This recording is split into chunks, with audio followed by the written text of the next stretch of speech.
What's going on YouTube? Bwana mimi ndo Tapenan 4 na hii ni Tapenan 4 Habits. Karibu tena kwenye habari zingine nice, fine and fantastic. Diamond Platnumz inakisiwa kuwa amepoteza ubalozi wa Pepsi. Pepsi ilikuwa imempa Diamond Platnumz kuwa balozi wake na kwa muda.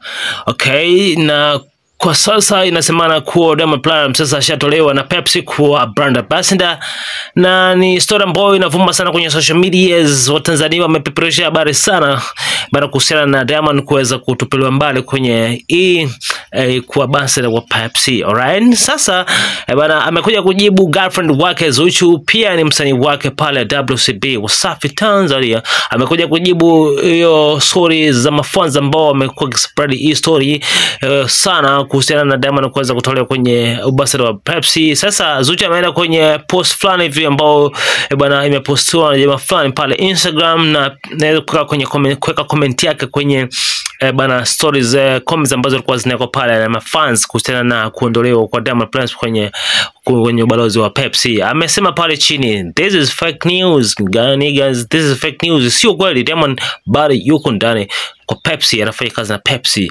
Ndo bana jibu la Zuchu pale kwenye zile comments za fans walikuwa wanasema kuwa Diamond Platnumz amepoteza ubalozi wa Pepsi, na Zuchu ametia comment pale.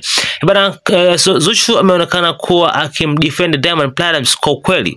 Kwa hiyo watu bana wamemshambulia Zuchu wakimwambia bana unamdefend bure, Diamond ashapoteza ubalozi wa Pepsi. Na hii bana inasemekana kuwa bana kumekuwa na vurugu pale Tanzania, na kwa sababu yeye alikuwa mmoja wapo wasanii ambao walikuwa wanaungana na government na amekuwa kwenye politics, na Pepsi ikakuwa bana haipendelei kwa na Diamond kuwa kwenye politics, na bado anafanya branding ya Pepsi. Kwa hiyo wakamrusha nje. So Zuchu ameonekana akimtetea Diamond, lakini mafans wanasema man, why unamtetea nini? Even if ni boyfriend wako bana, unamtetea nini? Ametupiliwa nje. Unasemaje kuhusiana na hii? Unadhani Diamond Platnumz ametupiliwa nje kwa brand ambassador wa Pepsi, ama Zuchu anamtetea tu boyfriend wake huyo? Subscribe, like, comment and share.